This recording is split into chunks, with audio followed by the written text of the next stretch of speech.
So what was rumored a couple of months ago after Frances Ngannou successfully defended his UFC heavyweight belt against Cyril Gane has been confirmed. Tonight, I guess, after Tyson Fury knocked out Dillian Whyte, they both got in the ring and they confirmed that they're going to try to set up a mixed rules fight in Africa, possibly called, I guess maybe it was Tyson Fury in the post-fight press conference called a Rumble in the Jungle too. But it'd be great to see. Before I offer some comment on that, I will talk about the fight tonight. I will be honest with you. I was a person that did not like Tyson Fury up until probably 4 or 5 years ago. There was a lot of things, his personal backstory and some other things, as they started to come out and become more public knowledge. I obviously gained more respect for the guy and became a bigger fan, seeing how he handled Deontay Wilder twice, particularly the third fight. You have to have an incredible amount of respect for him as a person, his willingness to go in there and fight fire with fire against Deontay Wilder, and then his skills and intelligence off the charts. I'll talk a little bit about the fight tonight. And again, I will be upfront. Not a combat sports experienced person in terms of my own personal experience. Been to dozens of professional and amateur martial arts and mixed martial arts events. So I'll offer some of the commentary and things that I thought were interesting. And I don't watch a ton of boxing. I will be up front with you. But one thing that obviously the physical attributes tonight was on Tyson Fury's side. Even though maybe his midsection doesn't look like it, right? But all the physical attributes were on his side. The thing that I thought was striking was his lead left hook, his check hook, if you will. Dillian Whyte moved in on straight lines and never. I didn't think he ever drew out the lead left hook from Tyson Fury. To me, it looked like Tyson Fury was dealing with someone 2 or 3 levels below him in terms of experience. I don't mean fighting intelligence, but just experience. Tyson Fury sees things before they happen. Dillian Whyte sees them, at least tonight, as they happen or maybe after they occur. That lead left hook, that check hook, was really a problem for Dillian Whyte. And Tyson Fury varies the timing of it. His timing of his 3-2 or his 1-2, it's a different timing than other people. It's rhythmic. This is going to sound like a stretch or a weird thing, but he's kind of like a blues musician, a great blues musician who can go off beat. It's not bam bam. There's sometimes it's like pap pap, and the 2 hits the instant after the 3 does, because the 3 has pulled the gloves down or pulled the gloves away or opened something up. Tyson Fury to me is extremely accurate, and sometimes, just like the knockout sequence tonight, I think he's intentionally throwing his first shot 3 to 4 inches higher or lower or wider to get the hands moved in a certain direction. Really bright, and obviously he's a professional boxer, so they're all bright in terms of fighting and adjusting in during the fight. But I think Tyson Fury is among the probably 4 or 5 smartest guys that I've seen fight in the last 10, 12 years. I'm talking about at the highest level. And I thought it was really bright of him in the second round to come out southpaw and see what Dillian Whyte was going to do. I thought Tyson Fury was moving backwards early in the fight to draw Dillian Whyte in.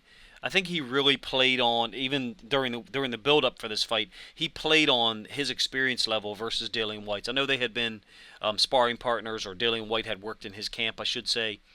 Tyson Fury, I think, manipulated him before the fight, manipulated him during the fight. And also in the final knockout sequence, which I'll talk about in a couple of minutes. I mentioned the physical attributes. You have to talk about them with Tyson Fury. Size, reach, stamina, heart. I mean, where he really got my signature as far as my respect and being a fan was when he got up from that knockdown against Deontay Wilder in the 12th round. I had already turned in terms of understanding who he was, and listening to him talk really drew me in as a fan. I feel like he is an extremely honest and forthright person. I don't feel like he plays games. And so I had already kind of turned in terms of my thoughts on Tyson Fury. But once I saw him get up and then finish that 12th round the way he did, and you see that kind of heart, you can't deny it. Along with his experience, the intelligence. I felt like all fight long, he was throwing the 3, the check, and sometimes I think he was throwing the check hook to land, but other times I felt like he was just throwing the hook out there to keep Dillian Whyte's right hand packaged in there and see what Dillian Whyte's reactions were. And the fight ending sequence to me, illustrates it, even though he didn't use a 3 to set it up. In that 6th round, he had thrown like a 1-2 maybe 3 or 4 times in the last minute 30, minute 40. And I thought each time he threw it, he was throwing the jab a little higher. And it kind of reminded me of Foreman's knockout of Michael Moorer in the 90s. I'm talking about the second version of Foreman, obviously, where the first time he threw the right hand on Moorer, he threw it at a certain level, and then the next punch he threw, I think he said he wanted to throw it like 2 inches lower. In this case, I thought Fury, as the round got late, threw the jab a little higher to get Dillian Whyte's hands higher to throw the uppercut. And that's what I mean by checkmate. He had been throwing the 3-2, and everything was high in that. And of course, he's 6'9", so I get it, I get it. But he had been throwing everything high, and then when he brought the uppercut, to me, he led with a higher jab to get Dillian Whyte's hands out of the way. And to me, I just think that's an extreme illustration of manipulating people's hands and gaining an extra 3 or 4 inches to fit your shot in there that wouldn't have been there if he threw that jab at the same height that he had been throwing. And hopefully I was able to explain that to you in a way that makes sense. I think he set it up. I think he set that up, and I think it was beautiful. He seems to not be intimidated by any moment. Obviously, fighting in front of 92 or 94,000 fans, he seemed incredibly comfortable. Dillian Whyte, did he seem comfortable? I'm not sure. I didn't even like the way Dillian Whyte was resting his arms on the top rope between rounds. Maybe there was something strategic there. Me personally, I would want my guys' arms to be in a relaxed position. But in any case, what Tyson Fury did next post-fight in the ring was brilliant on many levels. Look, I will tell you up front, I'm a huge UFC fan. I'm glad that the overwhelming majority of the best mixed martial arts fighters in the world are in the UFC. I'm an NFL fan as well. I don't want 40% of the best NFL players in the world to be in the USFL. I don't. Now, I'm also not a black and white person in terms of there are gray areas. And so I'm okay with, Eddie Alvarez going to 1FC, DJ Johnson going to 1FC. I get it. Guys make professional decisions, and I don't fault them for that. Having said that, I wish Frances Ngannou, a part of me wishes Frances Ngannou, wasn't interested in this fight. Now, the fact that he is, I have to be able to separate part of my initial thoughts for it and then reevaluate it as these guys get in the ring and talk to each other and see the level of respect and hearing what I think I'm hearing. I heard it differently than it's being reported. I heard, they're going to wear mixed martial arts gloves in a boxing ring, and so it's going to be a boxing fight with mixed martial arts gloves on. That's not what I heard. That's not what I heard come out of Tyson Fury's mouth. When he says something like, and I don't have the quote, it'll be a historic thing. And if it is true that they're going to fight in Africa, and it's Rumble in the Jungle 2, there's some parallels. I get it. Tyson Fury's got a big mouth. He speaks very well. He's very eloquent and intelligent, just like Muhammad Ali. He's fighting a guy who's a big knockout puncher. Ngannou, I get it. The parallels to Foreman are there, obviously. I don't think either one of these guys will want to be in the ring with Ali or Foreman, but that's a topic for another day. Fury, if you ask me, it was brilliant what him and Ngannou did on many levels. Number one, they threatened Dana White and the UFC with this happening, and Dana White probably knew about it already. Ngannou's over there, in Manchester, so, Dana White probably knew that already. I get it. Also, Tyson Fury already established in the ring there, if he is going to fight Frances Ngannou, he kind of already established something. He put his arm around him. He was extremely comfortable in that moment, and English is obviously his first language. Francis is a little bit more understated, and it was out of his element. It's not, he's not from England, obviously, and it was not his night to fight. And I think Francis is extremely respectful, a great guy from all accounts. Love his story as well, a little different story than Tyson Fury's. But Francis seemed like he didn't want to steal the moment, and I thought Fury kind of already established there, hey, I'm going to be in control of this, and I'm going to nice guy you up. It almost reminded me of the way Michael Jordan would treat Charles Barkley, Clyde Drexler, other guys in the 90s, and be real cool with them, off the court, and then get on the court with them and show them who he really was, which was a supremely focused, winner. And I thought Tyson Fury was kind of already laying the foundation for what would be the hype of a massive event. Um, I'm done with my commentary of tonight's fight, obviously. No disrespect to Dillian Whyte. I thought that Tyson Fury kind of had him on a string. Dillian Whyte was moving in on straight lines, and I thought kept moving into the left hook, when he was an orthodox stance. And again, I'm no martial arts or boxing practitioner, so if you hear what I'm saying and you have a better way to describe it or something, go right ahead in the comment section. It's a free country. Please do that. I just want you watching the video and commenting, right? But I think there is a real possibility that these guys do something that is somewhat unheard of, at least for a lot of people who've been watching boxing or mixed martial arts, let's say in the past 10 or 15 years. A mixed rules fight would totally overwhelm the sports media for a long time in terms of the pre-fight buildup. And I'm talking about something like 3 rounds of boxing and 1 round of mixed martial arts. I think Tyson Fury is a different kind of guy. Frances Ngannou is obviously a different kind of guy. He's willing to go in there and compete in boxing. He's clearly a different kind of guy. He's a different cat, and I mean that in overwhelmingly positive ways. He's willing to put it all on the line. Of course, he's going to get a big payday, but Francis believes in himself. Now, there's obviously evidence that there's a better striker in the UFC. I mean, Ciryl Gane was outstriking him through 2 rounds of their last championship fight. You can't argue that. Now, did Francis have a knee injury, if you believe the story, which I tend to believe? Yes, he did, and he had to out-wrestle him, which he did. So championship heart, from Francis, similar to, how I talked about Tyson Fury in his first fight with Deontay Wilder getting up off the cage. But point being, there's more polished strikers than Francis Ngannou in the UFC. Well, at least Ciryl Gane is, all right? You could argue that Alistair Overeem is a more accomplished, polished striker, but the version that Francis Ngannou got later in his career, of course, he almost sent him to the moon with the uppercut. I think there's the potential for something really unbelievable. If you're not aware of it, Demetrius Johnson, one of the top 5, fighters in the world, if you don't think he's top 5, top 10 in professional mixed martial arts, him and Rotang, a phenom in Muay Thai, fought a mixed rules fight about a month ago in ONE FC.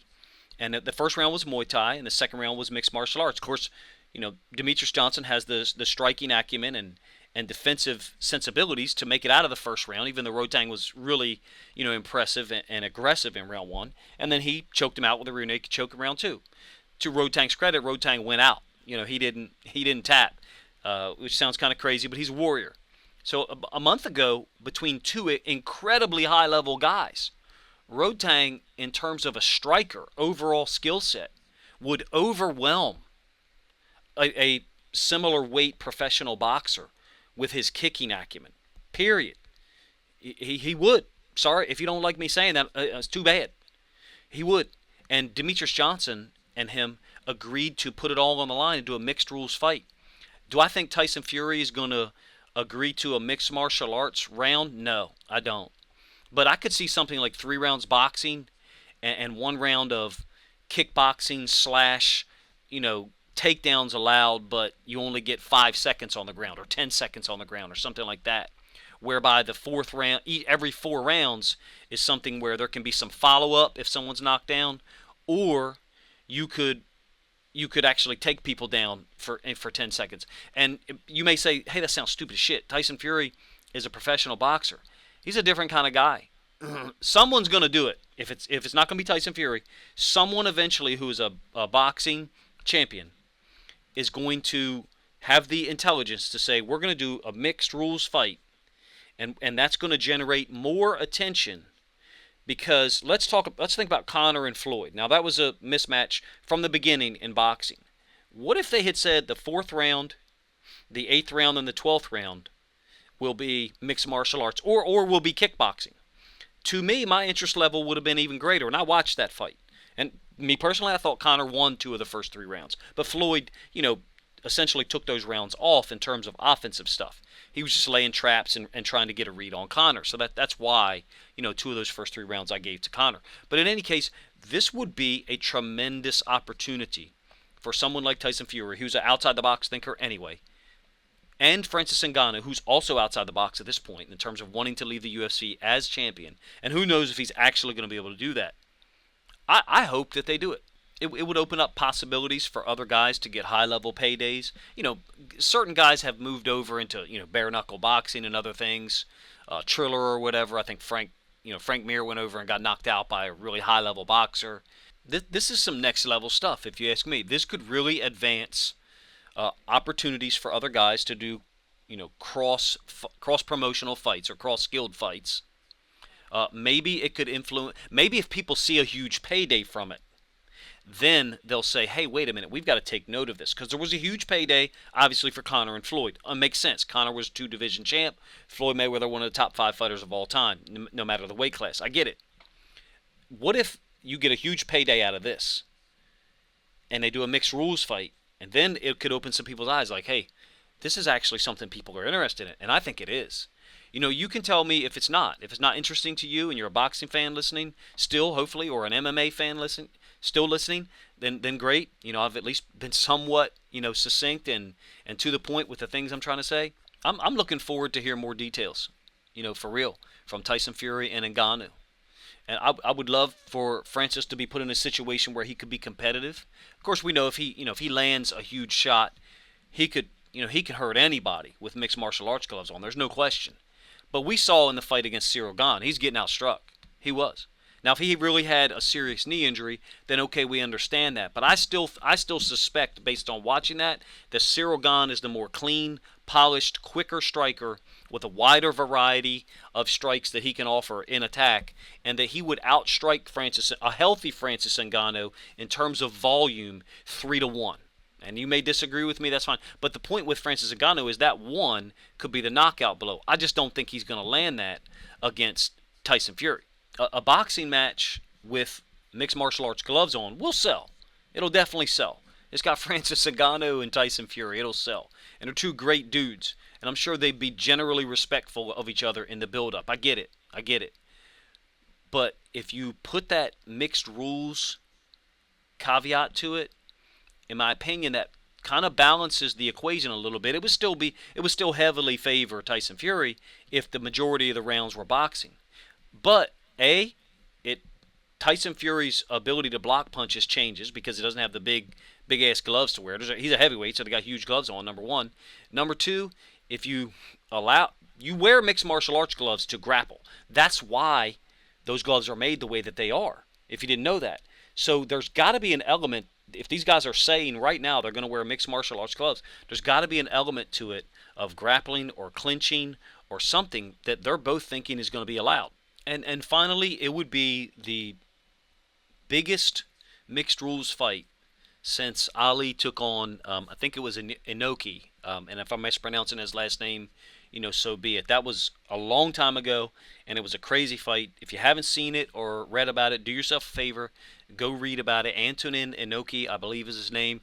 If I said it wrong, correct me in the comment section. Basically, the guy laid down and did nothing but leg kicks. I think he leg kicked Muhammad Ali like 300 times from the ground because Ali and his team kind of like at the last second, if I remember the story right, said that he could not leg kick while they were standing up. He could only do it from the ground. So a lot of the fight was Inoki laying on the ground kicking at Ali's legs, and I don't know if he was allowed to follow him to the ground or what, but it's certainly an anomaly in terms of a high level, in his prime, heavyweight boxing champion or any boxing champion, any weight boxing champion, fighting a mixed rules event. This would be an amazing story and a really cool thing that could open up doors for other opportunities for boxers and mixed martial arts guys in the future. And I don't know, I would love to see it. I would especially love to see it for Frances Ngannou because he's going to get a $20-30 million payday out of this most likely. Let me know what you guys think in the comment section of my idea as far as the fight, whether it could be mixed rules, how the mixed martial arts gloves combined with possible mixed rules could balance the equation in terms of competitiveness, and tilt it more towards an even fight because obviously we all know, 100% boxing, only striking with boxing with the hands is going to favor Tyson Fury 99 times out of 100. Let me know what you guys think of the content in the comments section. Be as brutal and honest as you can because I'd like to improve the MMA content on this channel as quickly as possible.